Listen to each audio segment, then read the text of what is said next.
Dando continuidade à unidade 1, estudaremos a seguir os sistemas articular e muscular. Sistema articular. Definição de articulação. Articulação ou juntura é o conjunto de estruturas anatômicas que conectam duas ou mais peças do esqueleto. Se a articulação ocorrer entre apenas dois ossos, ela é classificada como simples. É o que ocorre, por exemplo, na articulação temporomandibular. Se acontecer, entretanto, entre mais de dois ossos, ela é chamada de composta. É o caso, por exemplo, da articulação do joelho, que vocês podem observar na imagem. Funções das articulações. A maioria das articulações relaciona-se à produção dos movimentos, pois os músculos tracionam os ossos e esse movimento sempre ocorre nas articulações. Todavia, algumas articulações não são móveis, mas ao contrário, elas mantêm a estabilidade e a união entre os segmentos do esqueleto. E assim elas permitem, por exemplo, a postura e o equilíbrio. Classificação das articulações. As articulações podem ser classificadas segundo vários critérios. Os dois mais usados são o critério funcional, que se baseia nos tipos de movimentos que a articulação permite, e o critério estrutural, que se baseia nas características anatômicas que a articulação apresenta. De acordo com a classificação funcional, a articulação pode ser chamada de sinartrose, quando ela não permite movimento, anfiartrose, quando ela permite pouco movimento, ou diartrose, quando ela permite muito movimento. De acordo com a classificação estrutural, a articulação pode ser fibrosa, cartilaginosa ou sinovial. Na fibrosa, os ossos são unidos por tecido conjuntivo fibroso. E nesse tipo de articulação só ocorrem pequenos deslocamentos e movimentos vibratórios. Já na articulação cartilagínea, os ossos são unidos por cartilagem e também só permitem pequenos deslocamentos e movimentos vibratórios. Por fim, na articulação sinovial, os ossos são unidos por tecido conjuntivo. Esse tecido forma uma espécie de uma cápsula ao redor da articulação e a amplitude de movimento permitido é muito maior. São exemplos de articulações fibrosas: as suturas, presentes nos ossos do crânio, as sindesmoses, que unem rádio e ulna, tíbia e fíbula, e as gonfoses, que unem os dentes, a mandíbula e a maxila. São exemplos de articulações cartilagíneas, sincondroses e sínfises. Nas sincondroses, existe uma cartilagem muito delicada entre os ossos, ela recebe o nome de cartilagem hialina, e ela ocorre entre, por exemplo, o osso esfenoide e o osso occipital.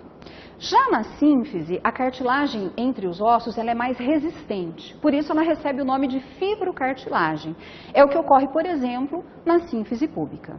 Veremos mais detalhes dessas articulações nas aulas práticas. As articulações sinoviais têm elementos característicos e elementos especiais. Dentre os elementos característicos, pode-se citar a superfície articular, a cartilagem articular, a cápsula articular e o líquido sinovial, representados na imagem. A superfície articular é a porção de cada osso que participa da articulação. Essa superfície é recoberta por uma cartilagem articular e essa cartilagem ela tem duas características importantes. Primeiro, ela é avascular, ou seja, ela não tem vasos sanguíneos. Então, quem faz a nutrição dessa cartilagem é o líquido sinovial. E a segunda característica é que ela não tem nervos, significa que ela não tem sensibilidade. Essa cartilagem serve para reduzir o atrito entre os ossos e absorver impactos. Já a cápsula articular é uma membrana de tecido conjuntivo bem forte que envolve a articulação, unindo os ossos. Ela é extremamente vascularizada e inervada e apresenta uma camada interna que produz o líquido sinovial. Essa camada é chamada, inclusive, de membrana sinovial. Esse líquido é um líquido viscoso que serve para reduzir o atrito entre os ossos das articulações. Além disso, ele absorve impacto, ele nutre a cartilagem articular, ele elimina o calor produzido durante os movimentos, só que ele só é produzido quando o movimento ocorre. Por isso, quando uma articulação fica imobilizada por muito tempo, é o que ocorre, por exemplo, quando o indivíduo teve uma fratura e para consolidar essa fratura tem que haver uma imobilização, o líquido ele diminui em termos de quantidade e ele torna-se mais viscoso, menos abundante.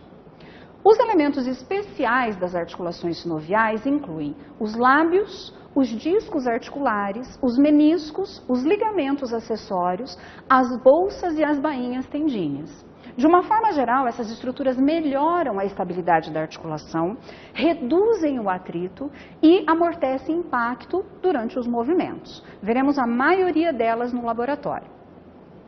Tipos de articulações sinoviais. As articulações sinoviais são nomeadas de acordo com os movimentos que elas permitem. Estes movimentos, por sua vez, eles dependem do formato dos ossos que constituem a articulação. Assim, articulações sinoviais podem ser do tipo plana, gínglimo, trocoide, elipsoide, selar ou esferoide, como vocês podem observar na figura. Movimento das articulações sinoviais. As articulações sinoviais permitem movimentos de deslizamento, movimento angular, movimento de rotação ou movimentos especiais. Enquanto no deslizamento a amplitude é limitada, nos movimentos angulares a amplitude é grande e inclui aqueles movimentos que eu defini para vocês no começo da unidade 1, que são a flexão, a extensão, a abdução, a adução, a flexão lateral e a circundução. Na rotação, o osso gira em torno do seu próprio eixo e ela pode ser chamada de lateral ou medial. Algumas articulações especiais do corpo têm movimentos diferenciais. É o caso, por exemplo, do abaixamento e da elevação, que ocorre na mandíbula, da protrusão e da retrusão, que ocorre no ombro, da supinação e da pronação, que ocorre nas articulações radioulnar proximal e distal, e vários outros movimentos. Como nós vimos na unidade 1, acerca da definição dos movimentos, eu pedi gentilmente para a Suelen me ajudar a demonstrar esses movimentos para vocês. Então, recapitulando, nós temos aproximadamente 4 tipos de movimentos que podem ser realizados no nosso corpo. O primeiro é o movimento de deslizamento. Esse movimento, ele quase não tem amplitude de movimento porque ele tem uma mobilidade muito limitada. Ele acontece, por exemplo, entre os ossos do crânio de uma criança, quando esse crânio está crescendo, quando o encéfalo está crescendo, e ele é basicamente o deslizamento de um osso em relação ao outro. O segundo tipo de movimento são movimentos angulares, onde o ângulo formado entre as articulações, entre os ossos que formam essa articulação, é alterado. Vou demonstrar na Suelen como eles são feitos. O terceiro tipo são os movimentos de rotação e o quarto tipo são movimentos especiais, que também vou contar com a ajuda dela. Então, inicialmente, vamos recapitular os planos que tangenciam o nosso corpo. Isto representa para nós um plano. Um plano que toca a parte superior do corpo recebe o nome de plano superior ou cranial. Embaixo lá do pé, imagine que este mesmo plano esteja incidindo sobre a planta do pé, ele receberia o nome de plano inferior ou podálico. Se ele toca a lateral do corpo, do lado direito ou do lado esquerdo, ele recebe o nome de plano lateral direito e esquerdo. Se ele toca a região anterior do corpo, chamamos de plano anterior ou ventral, porque aqui localiza-se o ventre. E se ele toca a região posterior do corpo, chamaríamos de plano dorsal, em decorrência do dorso, ou plano posterior. Os movimentos angulares, eles ocorrem sempre deslocando o segmento corpóreo em direção a um desses planos. Então, por exemplo, quando fazemos a flexão, o segmento corpóreo se desloca em direção ao plano anterior. Na extensão, o segmento corpóreo retorna à posição anatômica ou vem em direção ao plano posterior. Esse movimento, além da posição anatômica, também pode ser chamado de hiperextensão. Então, veja, os movimentos de flexão, de extensão e de hiperextensão, eles ocorrem neste plano, que é o chamado plano sagital, por estar na mesma direção da sutura sagital. Então, nós podemos dizer que a flexão, a extensão e a hiperextensão obedecem à direção do plano sagital. De uma maneira análoga, quando o indivíduo faz a abdução, que é mover o segmento corpóreo em direção ao plano lateral, ou a adução, que é devolver o segmento corpóreo para a posição anatômica de descrição, nós classificamos esse movimento como ocorrendo no plano coronal, já que ele está na mesma direção da sutura coronal. Então, repetindo, para ocorrer a abdução e a adução, o plano necessário é o plano coronal. Quando nós juntamos esses movimentos, nós temos um movimento chamado circundução. Perceba que para fazer a circundução, o indivíduo realiza a flexão, a abdução, a extensão e posteriormente a adução, como se o membro fizesse um movimento de círculo. Por isso o nome circundução. Além dos movimentos de flexão e abdução, nós temos também o movimento de rotação. Nas rotações, o plano ele é transversal, então é como se o segmento corpóreo ficasse apoiado sobre este plano transversal e o indivíduo então pode realizar a rotação lateral e a rotação medial. A rotação lateral também recebe o nome de rotação externa. E a rotação medial pode também ser chamada de rotação interna. Além, então, dos movimentos de flexão, extensão, abdução, adução, rotação externa, rotação interna e circundução, nós temos em algumas articulações movimentos especiais. Por exemplo, na articulação, segura para mim, por favor, na articulação radioulnar, quando nós fazemos 90 graus de flexão do cotovelo para evitarmos a rotação do ombro, nós podemos girar a palma para cima, como se você estivesse suplicando alguma coisa a alguém. Então, nós chamamos esse movimento de supinação. Ou você pode girar a palma para baixo, como se você estivesse fazendo um juramento, prometendo alguma coisa. Então, nós chamamos esse movimento de pronação. Então, repetindo. Palma para cima, supinação. Palma para baixo, pronação. Você pode se perguntar por que os 90 graus de flexão. Se nós realizarmos esse movimento com extensão do cotovelo e fizermos esse movimento, nós estamos, na verdade, movimentando o ombro, fazendo uma rotação interna do ombro ou uma rotação externa do ombro. Quando nós isolamos a articulação do ombro, ao realizarmos esses 90 graus de flexão, então eu trabalho exclusivamente com a articulação radioulnar proximal e radioulnar distal. Um outro movimento que também é especial é o deslocamento, a partir da posição anatômica de descrição, da mão no sentido em direção à região mediana do corpo ou em direção ao plano lateral. Quando fazemos esse movimento, chamamos de desvio ulnar ou adução. E quando movimentamos em direção ao polegar, que na verdade está aqui, ó, próximo ao plano lateral, nós chamamos esse movimento de desvio radial ou abdução, ok? Na região do pé, nós também temos dois movimentos especiais. O primeiro é quando você desloca o dorso do pé em direção à região anterior da perna. Nesse caso, quando o dorso sobe em direção à região anterior da perna, recebe o nome de flexão dorsal ou dorsiflexão. E ao contrário, quando a planta vai em direção à parte posterior da perna, nós damos o nome de flexão plantar ou plantiflexão. Então, como você deve ter percebido, para o tornozelo não se usa o termo extensão, e sim flexão dorsal ou flexão plantar. Para a região do tornozelo, temos ainda um outro movimento especial, que são os movimentos de inversão e eversão. Na inversão, o pé é totalmente movido em direção ao plano mediano. Então, o indivíduo realiza uma flexão plantar associada a uma adução. E o movimento contrário, chamado eversão, ele ocorre junto com a flexão dorsal e a abdução do tornozelo. Então, repetindo e enfatizando para vocês novamente, 4 tipos de movimentos. Os movimentos de deslizamento, os angulares, os rotacionais e os movimentos especiais das nossas articulações. Vascularização e inervação articular. As articulações são muito inervadas e muito vascularizadas. Elas recebem sangue de artérias que passam ao redor da articulação e são drenadas por veias que sempre acompanham as artérias.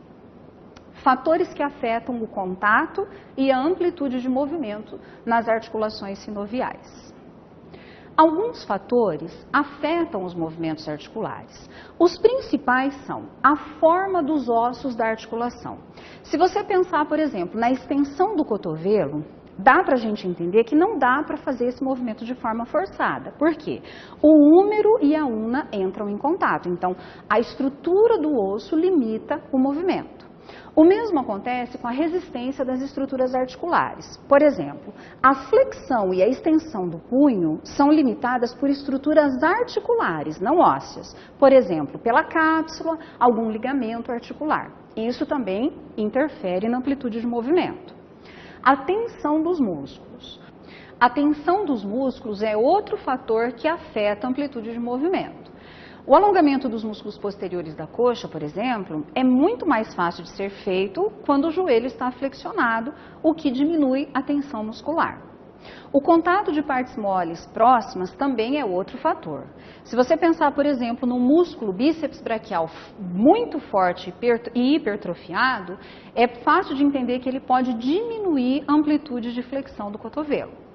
A ação de hormônios, como a relaxina, por exemplo, um hormônio produzido pelas grávidas, pelos ovários e pela placenta, né? Esse hormônio facilita o alongamento nas gestantes para melhorar o trabalho de parto. E, por fim, o desuso. Uma fratura, por exemplo, pode diminuir a amplitude de movimento articular, inclusive por diminuir a quantidade do líquido sinovial. Envelhecimento articular. O envelhecimento, infelizmente, altera as articulações, diminuindo a produção do líquido sinovial, tornando a cartilagem mais frágil, os ligamentos menos flexíveis e aumentando a tendência a deformidades. Alguns dos principais causadores dessas alterações são o aumento do peso corporal e o sedentarismo. Por isso, a prática regular e supervisionada de exercícios físicos é tão importante para envelhecermos com saúde articular. As particularidades do sistema articular serão estudadas a seguir em aula prática no Laboratório de Anatomia Humana. Como nós vimos na teoria, as articulações sinoviais, elas apresentam alguns elementos que são característicos. Nesta hemipelve, por exemplo, só para você entender que corte é esse, isso aqui é um fêmur, esse aqui é o osso do quadril esquerdo, e isso aqui é a metade da coluna na região lombar e sacral. Quando nós observamos a articulação do quadril, nós podemos enxergar um primeiro elemento característico da articulação sinovial, que é esta cápsula articular extremamente espessa que une os ossos na articulação. Nós chamamos isso de coaptação articular. Então, quando fazemos movimentos, todos os movimentos de flexão, extensão, abdução, rotação, todos são possíveis, porque essa espessa cápsula de tecido conjuntivo mantém a coaptação articular. Nesta peça, ainda conseguimos enxergar partes de ligamentos e tendões que passam ao redor desta articulação. O tendão é o ponto onde o músculo se insere no osso. E o ligamento é também uma porção de tecido conjuntivo que mantém a coaptação articular, unindo um osso ao outro. Para que eu enxergue dentro da articulação, eu preciso cortar a cápsula o que foi feito nesta outra articulação. Então, só para você entender, nós rebatemos, cortamos a cápsula articular para enxergarmos a sua região interna, ou seja, a cavidade articular. Dentro dessa cavidade, desse buraco, existe o líquido sinovial. Esse líquido serve para lubrificar e manter nutrida esta cartilagem articular. Isso aqui, revestindo a cabeça do fêmur com uma outra coloração, como você pode observar, é uma cartilagem que tem a função de proteger a estrutura óssea. Para ela se manter íntegra e nutrida, o líquido sinovial que está aqui dentro exerce exatamente essa função de lubrificar e nutrir. Nessa peça é possível você enxergar também um ligamento. Esse aqui é o ligamento que prende a cabeça do fêmur até o acetábulo, que é esse buraco onde ocorre a articulação do quadril. Além disso, é importante salientar que quando nós cortamos a cápsula articular, essa face interna da cápsula, ela é responsável por produzir o líquido sinovial. Por isso, essa face interna da cápsula recebe o nome de membrana sinovial. Ela produz e joga o líquido na cavidade para lubrificar e nutrir a cartilagem articular se houver movimento. Ou seja, se essa articulação ou qualquer outra do corpo for imobilizada, por exemplo, durante uma fratura em que ocorre necessidade de imobilizar, essa membrana sinovial ela deixa gradativamente de produzir o líquido e ele passa a se tornar em menor quantidade e mais espesso. Por isso que às vezes, quando o gesso é retirado, a imobilização é interrompida, os movimentos iniciais dessa articulação dói. Mas à medida que vai ocorrendo a movimentação, essa articulação restaura a sua produção de líquido e mantém a sua integridade. Eu quero mostrar para vocês algumas articulações especiais do corpo humano. Por exemplo, as articulações da coluna vertebral. Eu mostrei lá nas aulas de ossos da coluna que as vértebras, elas ficam interpostas aos discos intervertebrais. Se você observar neste corte, nós podemos identificar que existe uma membrana esbranquiçada revestindo toda a face anterior das vértebras. Essa membrana, que parece uma cinta revestindo todas essas estruturas articulares, ela nada mais é do que um ligamento. Esse ligamento recebe o nome de ligamento longitudinal anterior, já que ele passa na região anterior das vértebras. Mas, quando nós olhamos posteriormente, também existe uma fina faixa internamente de ligamento, só que, como passa na região posterior, ele recebe o nome de ligamento longitudinal posterior. Em corte, agora sim, é possível identificar a substância óssea esponjosa do corpo das vértebras e os discos intervertebrais. Inclusive, neste corte, é possível identificar as fibras que o formam. A cartilagem é fibrosa, né? Ela é do tipo fibrocartilagem e essas fibras são possíveis de serem identificadas nesse corte. Uma outra articulação extremamente importante e complexa é a articulação do joelho. Biomecanicamente falando, essa é a articulação mais complexa do nosso corpo. Então perceba, esse aqui é o tendão do músculo quadríceps femoral. Lembra que eu disse que a patela é um osso sesamoide porque fica embutida dentro de um tendão?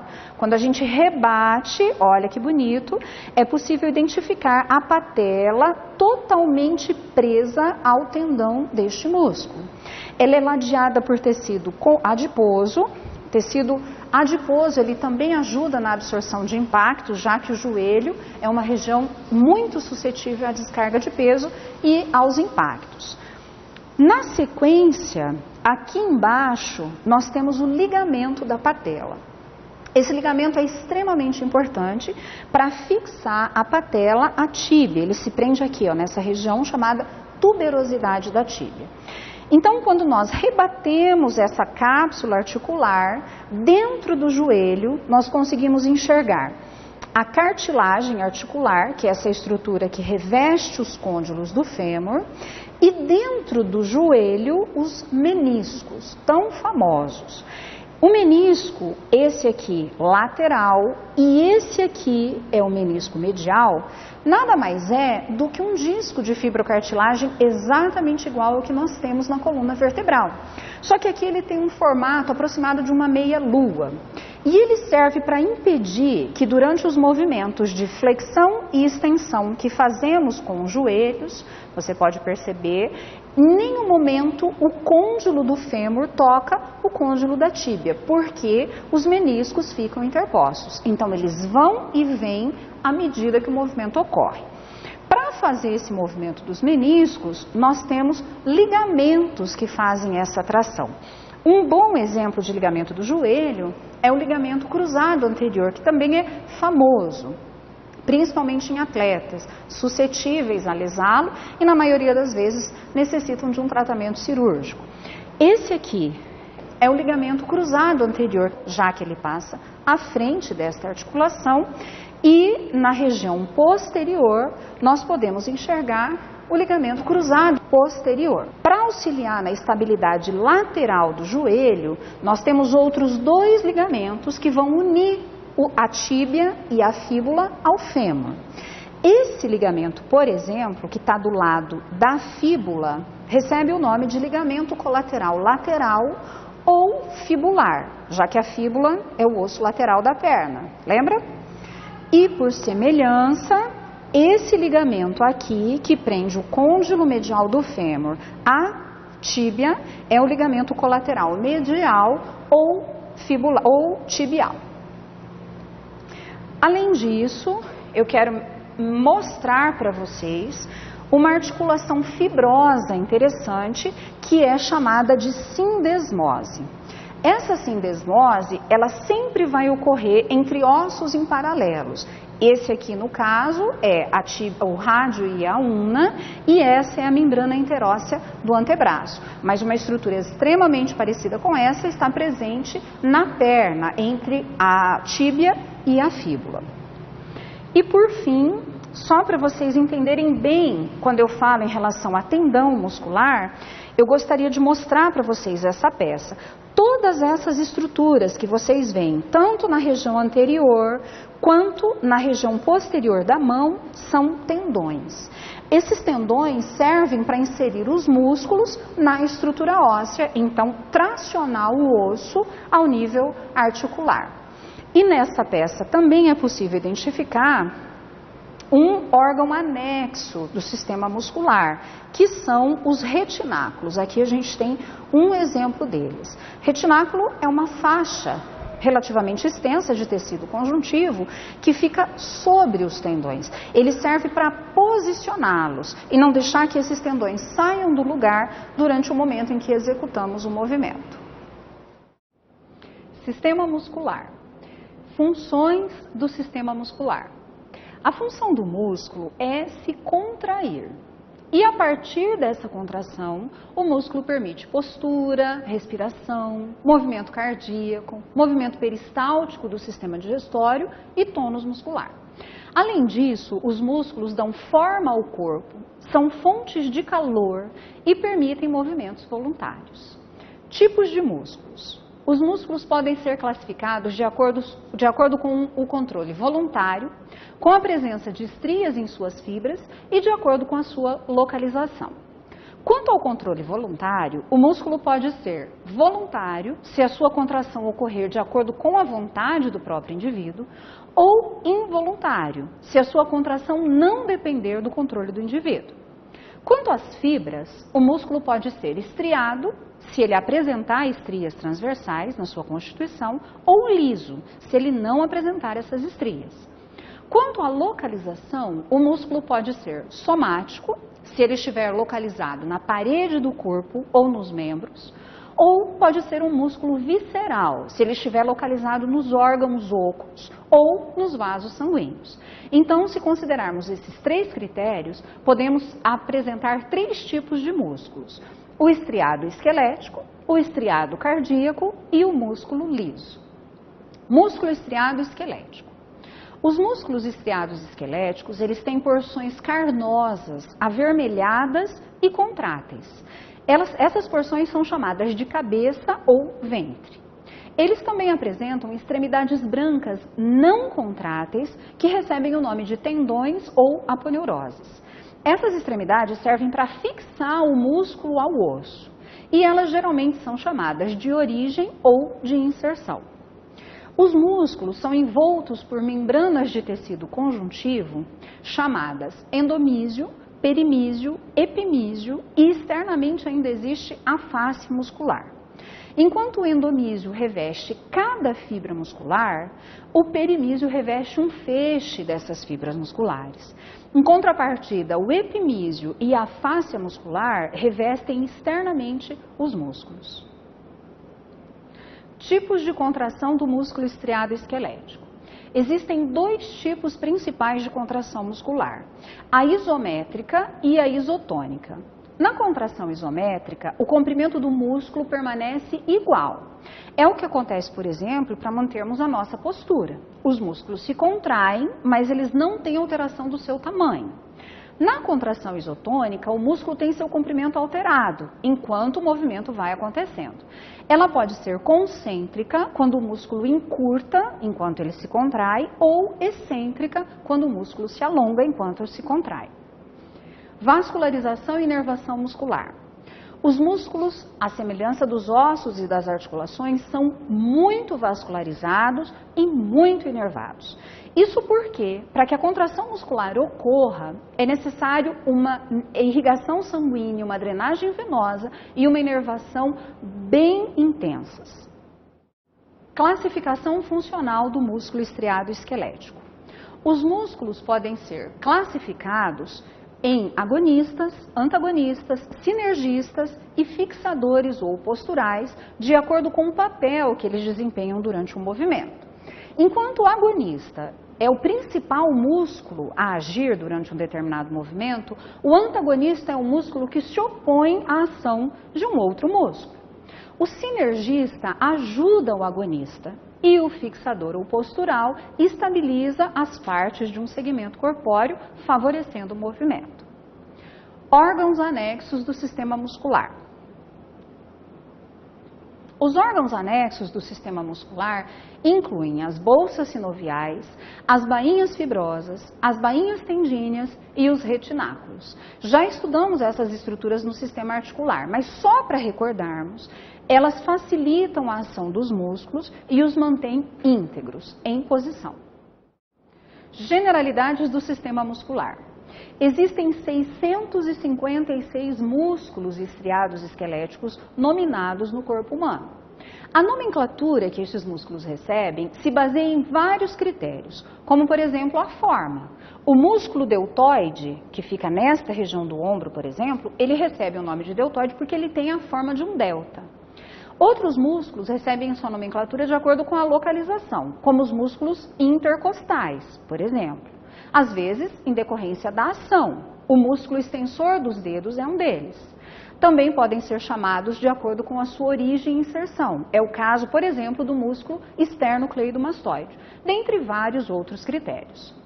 Os músculos também podem ser classificados de acordo com a direção de suas fibras, com a aparência que têm, com a localização, com o número de pontos de origem, número de pontos de inserção, número de ventres musculares e de acordo com a função que exercem. Quanto à direção das fibras, os músculos podem ser de fibras paralelas, é o caso do sartório, por exemplo, ou de fibras oblíquas, como o glúteo máximo. Quanto à aparência, os músculos podem ser curtos, é o caso, por exemplo, dos músculos intrínsecos das mãos, ou longos, é o caso do sartório. Alguns músculos são planos, é o trapézio, um bom exemplo. Outros são fusiformes, como o bíceps braquial. E tem também os músculos circulares, é o caso do orbicular dos olhos, orbicular da boca e alguns outros. Quanto à localização, eles podem ser superficiais, é o que acontece, por exemplo, com os músculos que nos dão a expressão facial, ou profundos. É o exemplo, a musculatura profunda do antebraço ou da perna. Quanto ao número de pontos de origem, eles podem ser bíceps, tríceps ou quadríceps, como vocês podem ver nas imagens. Quanto ao número de pontos de inserção, eles também podem receber a classificação de bicaudado ou policaudado. E quanto ao número de ventres musculares, eles podem ser chamados de digástrico ou poligástrico. Por fim, em relação à função que o músculo exerce, ele pode ser chamado de flexor, extensor, abdutor, rotador, etc. Os principais músculos do corpo humano serão estudados a seguir em aula prática no Laboratório de Anatomia Humana. A partir de agora, nós estudaremos todos os músculos principais de cada segmento corpóreo e nós vamos começar pela cabeça e pelo pescoço. Na região da cabeça e pescoço, eu quero destacar com vocês os músculos da expressão facial, que são chamados também de músculos mímicos, os músculos da mastigação, aqueles relacionados ao osso hioide e os relacionados especificamente ao pescoço. Nós vamos começar com os músculos da expressão facial. O primeiro deles começa na região occipital e termina na região frontal. O nome dele é occipito frontal. Quando esse músculo se contrai, ele eleva o arco superciliar, fazendo sua contração e rugas transversais aparecem. São aquelas rugas de atenção. A ruga de Bravo, ou a expressão de Bravo, que muitas vezes fazemos, ela é desencadeada por esse músculo que fica abaixo do occipito frontal. O nome dele é corrugador dos supercílios. Ele aproxima os dois supercílios da região central, chamada glabela, essa região, e faz com que apareça um sulco no sentido vertical. Além desses dois músculos, nós temos na região dos olhos o orbicular do olho, que, à semelhança do que ocorre com o orbicular da boca, ele fecha a rima palpebral, assim como o orbicular da boca fecha a rima bucal. Rima é o nome que nós damos para quando existem duas estruturas de mesmo nome, estruturas semelhantes. Por exemplo, aqui tem a pálpebra superior e a pálpebra inferior. Rima é o encontro entre essas pálpebras. De igual modo, o lábio inferior e o lábio superior formam a rima bucal. Na região superior do nariz, em todo o dorso do nariz, existe um músculo nasal. Esse músculo serve para abrir o espaço da nossa narina, o que é extremamente útil quando nós temos dificuldade respiratória, por exemplo, ao realizar um exercício físico mais intenso ou mesmo em casos de doença respiratória. O músculo nasal, ele é auxiliado por esse pequeno músculozinho que passa aqui, na lateral, ele passa pela asa do nariz e vem se inserir no lábio superior. Por isso o nome dele é levantador do lábio superior e da asa do nariz. Ele também aumenta a narina, mas ele auxilia o músculo levantador do lábio superior a fazer a eversão ou a protrusão do lábio superior. Lateralmente, existe o zigomático menor, que é esse superior, e o zigomático menor. Os dois músculos zigomáticos saem do arco zigomático e puxam o ângulo da boca, que é esse cantinho, para cima e obliquamente. Isso ocorre quando nós rimos, na risada de verdade. O sorriso mais trivial, não a risada, ele é permitido por esse músculozinho de poucas fibras chamado risório. O risório também sai do ângulo da boca, mas ao invés dele tracionar para cima obliquamente como o zigomático menor e maior, ele traciona o ângulo da boca horizontalmente para o lado. Vale lembrar que nesta região aqui nós temos ainda o levantador do ângulo da boca. Ele fica abaixo, numa camada mais profunda, do que o levantador do lábio superior. Como o próprio nome já fala, o levantador do ângulo da boca eleva o ângulo da boca, auxiliando os dois zigomáticos no movimento de risada. Nós podemos inclusive dizer que o levantador é sinergista do zigomático menor e maior. Na região inferior da boca, nós vamos ter esse músculo em forma de leque, que sai do ângulo da boca em direção ao mento, que recebe o nome de abaixador do ângulo da boca. O nome dele também revela a sua função. Ele abaixa o ângulo da boca na expressão de tristeza. Esse músculo que fica nessa região intermediária aqui recebe o nome de abaixador do lábio inferior. Ele serve para fazer a protrusão ou o bico, ele faz a eversão do lábio inferior. E já na região da protuberância mentual, do mento, ou popularmente chamado queixo, nós temos um músculo chamado mentual. Esse músculo se contrai durante os movimentos de fala e serve para fazer bolinhas na região do mento, mas não tem uma função muito expressiva. Preciso lembrar com vocês que todos esses músculos, eles ficam localizados logo abaixo da pele. Por isso, quando a gente contrai muito esses músculos, a pele vai sendo sulcada, vai sendo marcada pela contração desses músculos. Pessoas, por exemplo, que usam muito corrugador de supercílios, formam esta ruga transversal na região da glabela, assim como as rugas de atenção causadas pela contração do músculo occipito frontal. Fora esses músculos da expressão facial, nós temos os músculos mastigatórios, que na verdade são 4 principais. Esse grande músculo, chamado temporal, esse músculo extremamente forte, que você pode sentir a contração dele nessa altura do ângulo da boca, aqui do ângulo da mandíbula, melhor dizendo, ele é um músculo extremamente forte. Eles dois superficiais, e quando eu removo o masseter, eu consigo enxergar lá dentro os outros 2 músculos mastigatórios. Esse aqui é o pterigóideo lateral e mais inferiormente localizado o pterigóideo medial, que eu consigo observar melhor olhando internamente. Então, esse aqui é o pterigóideo medial e esse aqui embaixo, o pterigóideo lateral. Os 4 servem para mover a mandíbula durante os movimentos de fonação e os movimentos mastigatórios.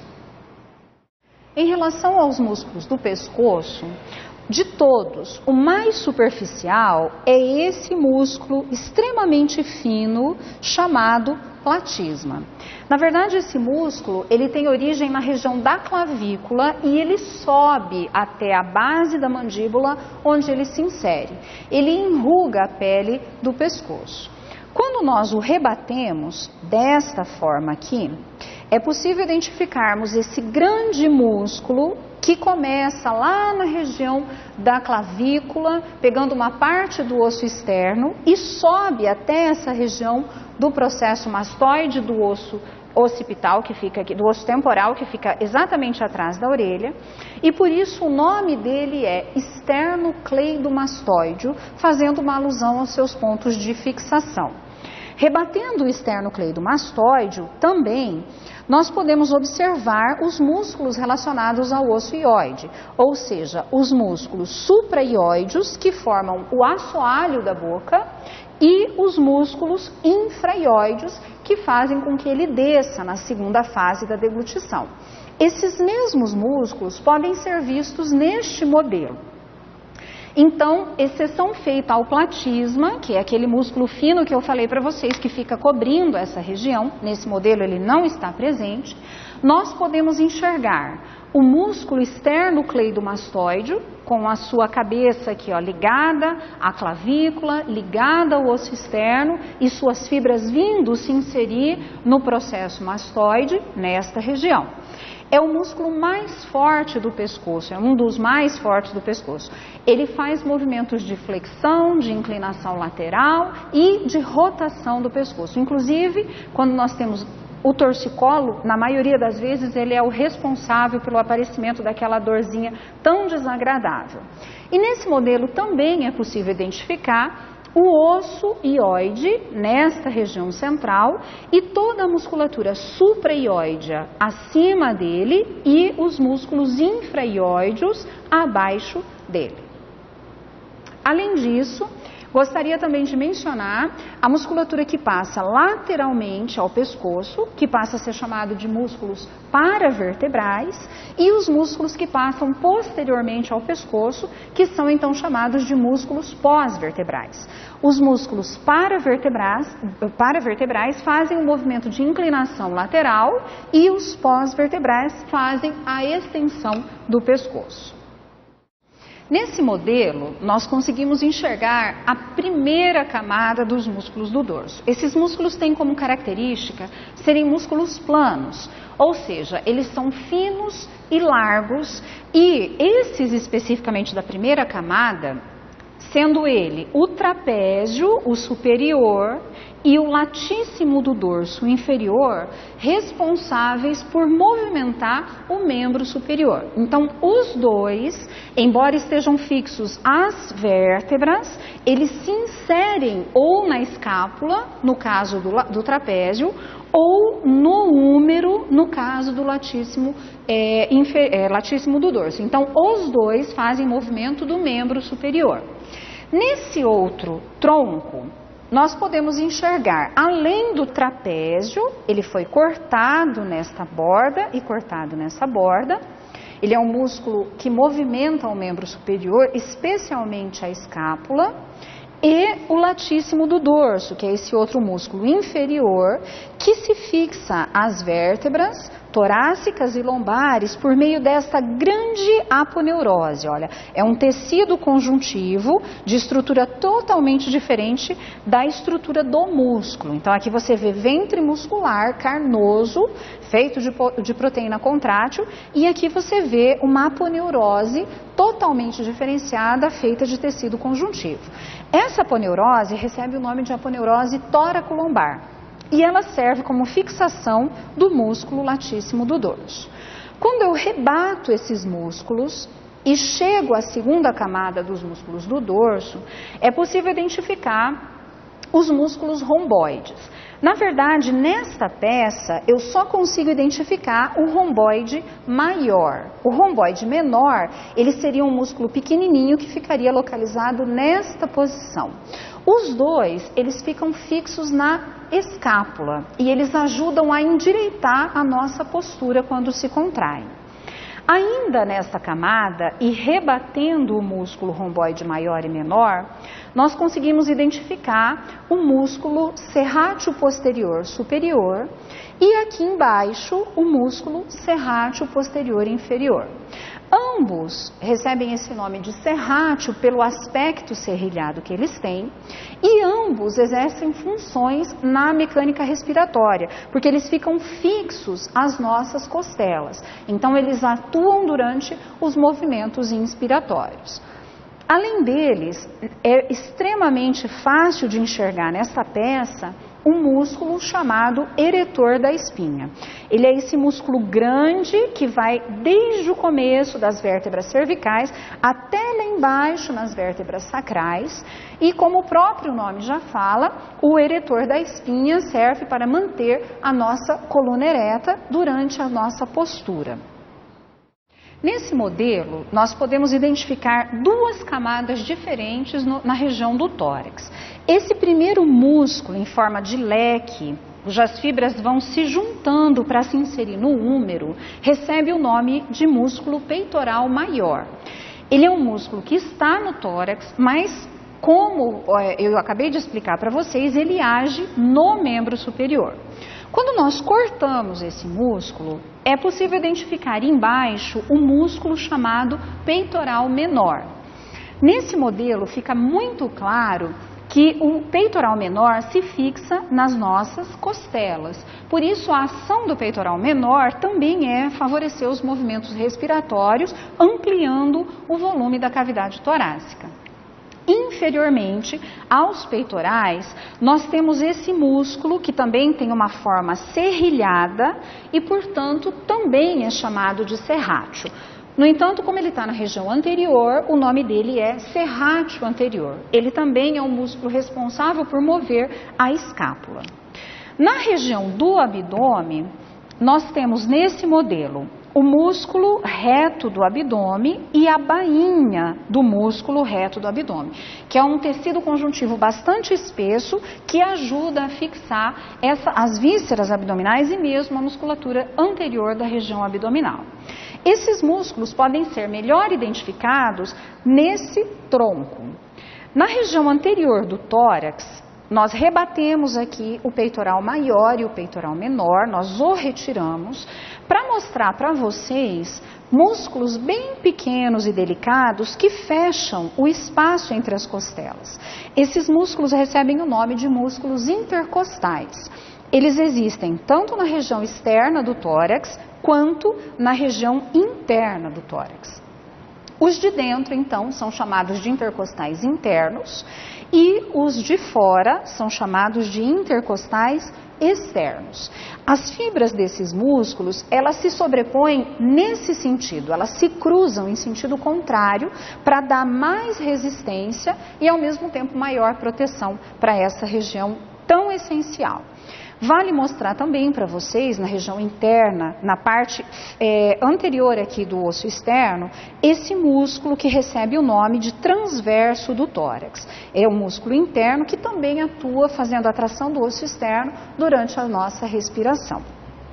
Já na região do abdômen, esse tronco mostra para nós os músculos da região anterior do abdômen. Eles também têm à sua disposição em camadas, eles vão se alternando e constituem uma forte parede para a região anterior do abdômen. O mais superficial deles é esse músculo chamado oblíquo externo do abdômen. As fibras do oblíquo descem e favorecem os movimentos de rotação do tronco que fazemos, como por exemplo demonstrado por mim. Quando nós tiramos, rebatemos esse músculo, nós enxergamos internamente esse outro músculo. Perceba como as fibras são alternadas, ó. As fibras descem, estas fibras saem lá debaixo da crista ilíaca e sobem até chegar na bainha do reto do abdômen, ó, que pode ser identificada perfeitamente aqui. Esse músculo também tem fibras oblíquas. Só que como ele está numa posição mais interna, ele é chamado de oblíquo interno do abdômen. E a principal função dele é realizar o movimento de inclinação lateral que fazemos. Revestindo o músculo reto do abdômen, tanto por fora quanto por dentro, nós temos a bainha do reto do abdômen. Rebatendo a bainha do reto do abdômen, é possível enxergar que as fibras desse músculo, elas são contínuas e numa direção diferente dos dois outros que eram oblíquos. Esse músculo sai desde a sínfise púbica e se insere até o processo xifoide do osso externo e é responsável pela flexão do tronco. E por fim, abaixo ainda, numa posição mais profunda do que o reto do abdômen, nós temos este músculo que é chamado transverso do abdômen. Perceba a direção dessas fibras. Então nós temos 4 músculos com direções diferentes para cada um exercer uma função diferente. O transverso, por exemplo, como ele está mais interno, em contato imediato com as vísceras, ele funciona como uma cinta que mantém os órgãos abdominais adequadamente posicionados na cavidade abdominal.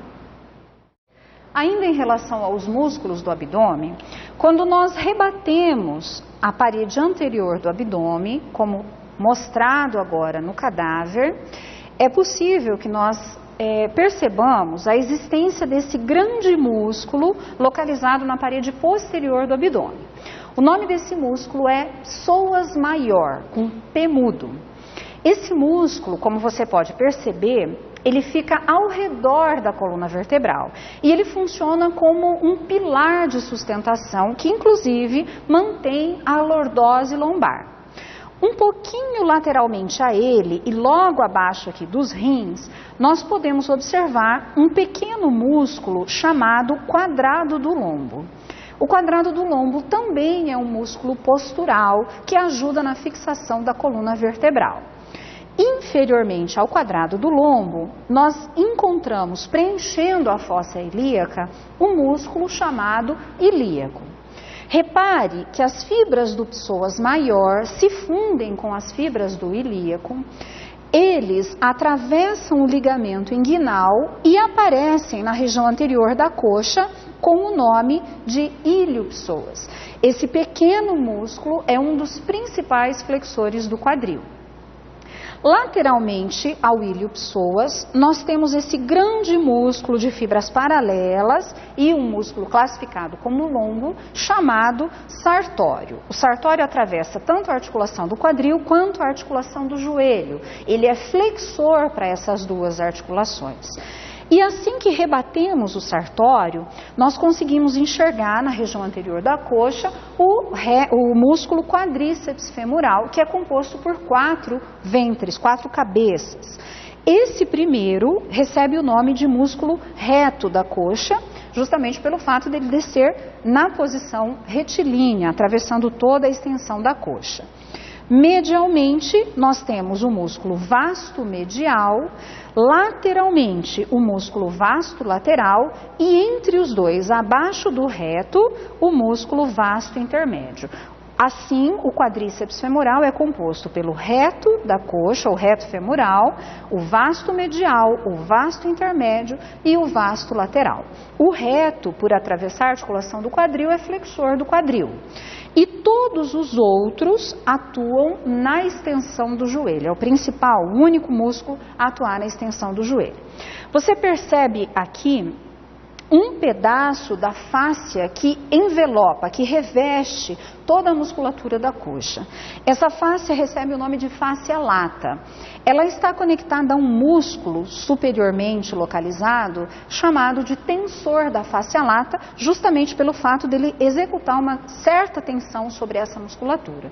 Esse músculo atua principalmente como flexor de quadril, mas ele também é um sinergista da abdução do quadril. Medialmente ao músculo sartório, nós encontramos um outro músculo, longo também, de fibras paralelas, chamado grácil. O grácil é um dos 5 músculos adutores do quadril que se posicionam nesta região medial. Quando passamos a perna, temos inicialmente este grosso ventre muscular que pertence ao músculo chamado tibial anterior. Esse músculo, como vocês podem ver, ele tem um longo tendão que atravessa o retináculo e se insere medialmente na região do pé. Portanto, o tibial anterior é um músculo extensor, ou seja, ele vai fazer a flexão dorsal do tornozelo.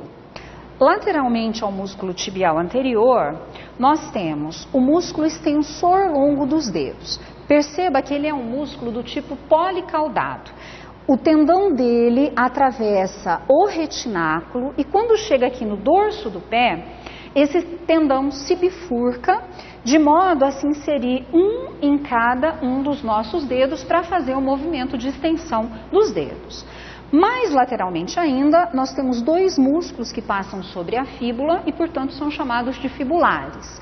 Esse menor recebe o nome de fibular menor, fibular curto, e esse outro que é maior recebe o nome de fibular longo. Como ambos estão inseridos na região lateral do pé, eles atuam fazendo o movimento de eversão do tornozelo. Na parte posterior do membro inferior, o primeiro e mais volumoso músculo que nós temos é o músculo glúteo máximo. Esse músculo, como vocês podem perceber, ele tem muitas fibras musculares e ocupa um volume relativamente grande na região glútea.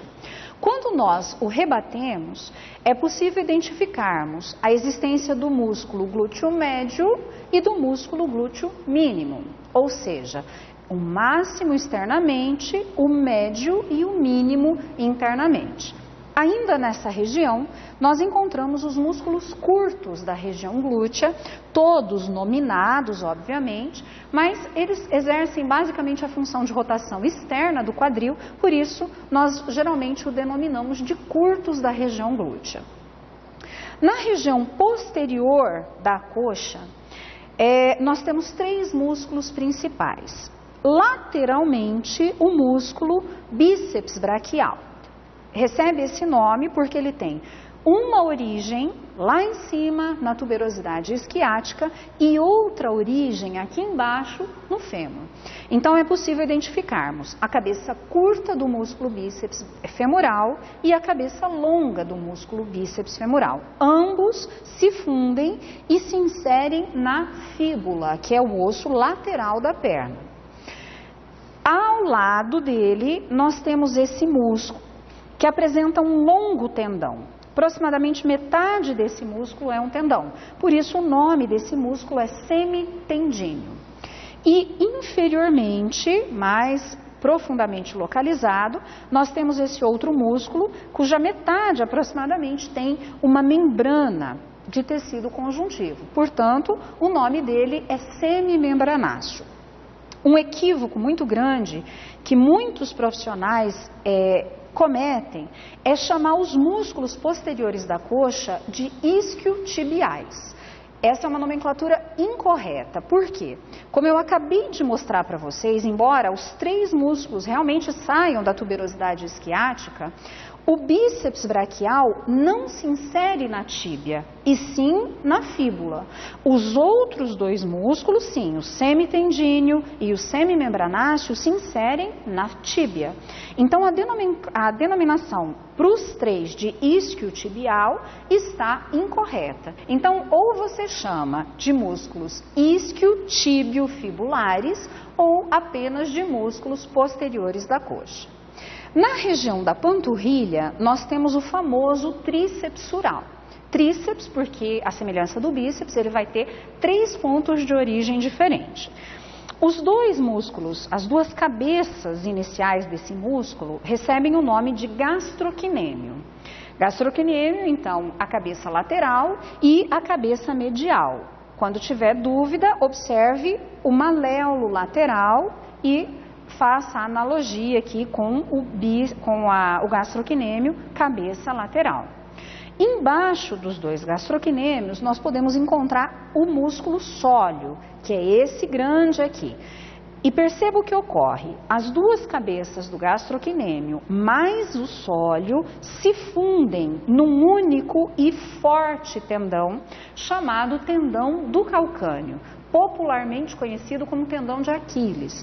Então, na verdade, esse forte tendão, ele serve para fixar toda a musculatura da panturrilha até o calcâneo, que é o principal osso da região posterior do pé. Por fim, na constituição do pé, nós encontramos ainda os músculos intrínsecos do pé, que estão associados à descarga de peso durante o apoio bípede e à manutenção dos arcos plantares do pé. Então eu vou inicialmente começar explicando para vocês a musculatura que atua sobre a escápula. Então, assim que nós rebatemos o músculo trapézio, que foi visto agora há pouco no dorso, acima da espinha da escápula, esse acidente ósseo aqui, nós temos o músculo supraespinal. E abaixo da espinha da escápula, o músculo infraespinal. O músculo supraespinal é auxiliar deste músculo aqui, chamado deltoide, no que se refere ao movimento de abdução do ombro. Então, o supraespinal normalmente inicia a abdução, que é mantida pelo músculo deltoide. O infraespinal, o redondo menor, esse músculo menor aqui, localizado um pouquinho acima do redondo maior, ambos, os 3, na verdade, são rotadores do ombro. O infraespinal e o redondo menor fazem a rotação lateral da escápula ou do ombro, essa posição vindo em direção ao plano lateral. Já o redondo maior e o músculo que fica embaixo da escápula, esse aqui, chamado de músculo infraespinal, ambos, subescapular. O redondo, vou repetir, o redondo maior e o músculo subescapular fazem a rotação medial do ombro, ou seja, esse movimento em direção à região anterior do corpo. Em relação aos músculos do braço e do antebraço, vou mostrar inicialmente os músculos da região anterior do braço e do antebraço.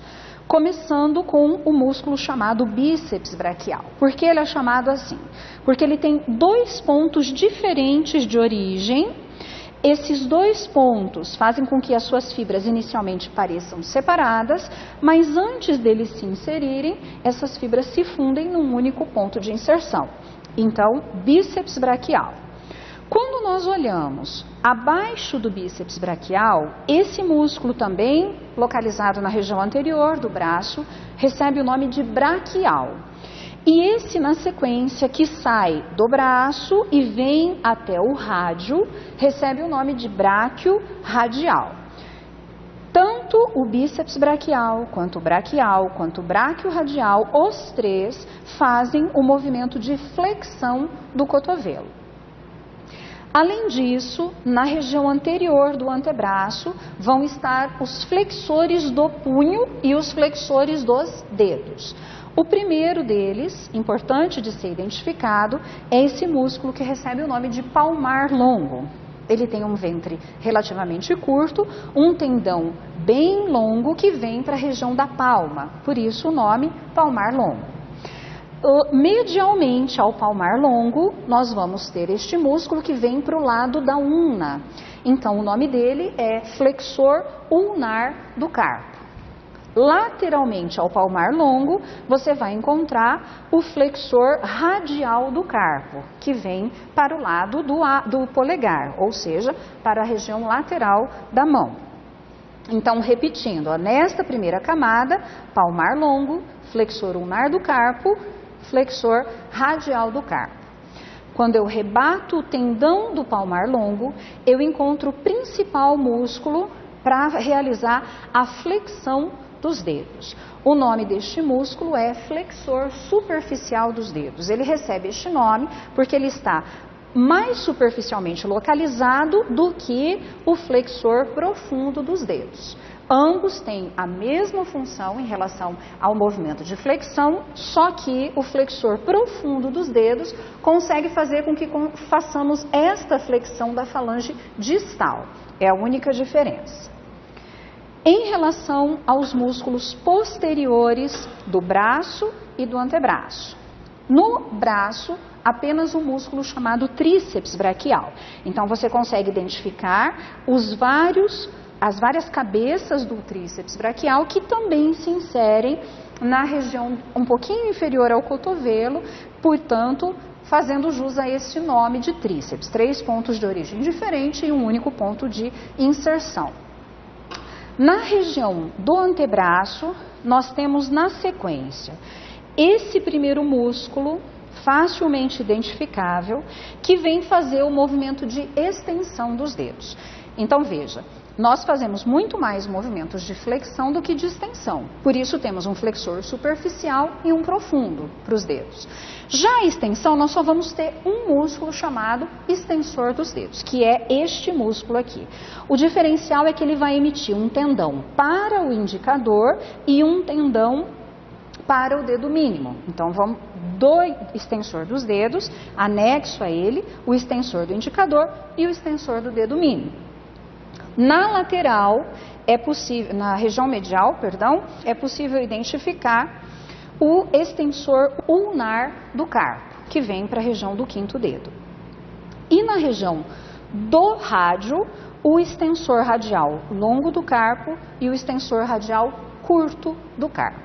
E por fim, é importante vocês observarem os músculos curtos, ou seja, os músculos intrínsecos que formam a estrutura da mão. Esses músculos normalmente vão movimentar o polegar ou os dedos especificamente, tanto na região anterior da mão, na palma, quanto no dorso da mão.